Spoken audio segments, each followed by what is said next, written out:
Hello ഹായ്സ്, ഇന്ന് നമ്മൾ പരിപ്പ് വടയാണ് ഉണ്ടാക്കാൻ പോകുന്നത്. പരിപ്പ് വടയ്ക്ക് വേണ്ടി നമ്മൾ 1/2 കിലോ പരിപ്പാണ് എടുത്തിട്ടേക്കുന്നത്. അതിന് വേണ്ടുന്ന വെളുത്തുള്ളി, ഇഞ്ചി, സവാള, കരിയാപ്പില, വറ്റൽമുളക് നമ്മളെല്ലാം പേസ്റ്റ് ആക്കിയേക്കുവാണ്. നമ്മളിനി അതിനകത്ത് ഇടുവാണ്. നമ്മൾ വടയ്ക്ക് വേണ്ടി പരിപ്പ് നമ്മൾ അരച്ച് ആദ്യം ഉള്ളി ഇടുന്നു. പിന്നെ നമ്മൾ ഇഞ്ചി വെളുത്തുള്ളി പേസ്റ്റ് ആക്കിയത് ഇടുന്നു. പിന്നെ നമ്മൾ മുളക് ഇടുന്നു. വറ്റൽമുളക് 3 വറ്റൽമുളകാണ് എടുത്തത്. പിന്നെ നമ്മൾ കരിയാപ്പില ഇടുന്നു. പിന്നെ പാകത്തിന് ഉള്ള ഉപ്പ്, അത് എല്ലാവർക്കും അറിയാമല്ലോ പാകത്തിന്. അപ്പം ഞാൻ കുറച്ചിട്ട് പിന്നിട്ട് നോക്കാം. നമ്മൾ എണ്ണ ഒഴിക്കാൻ പോവാണ്. വടയ്ക്ക് എണ്ണയാണ് എടുത്തേക്കുന്നത്.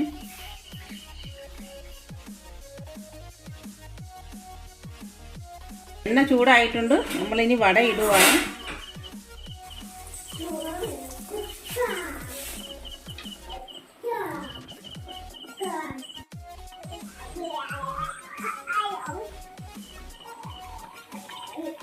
വട റെഡിയായി വരുവാണ്.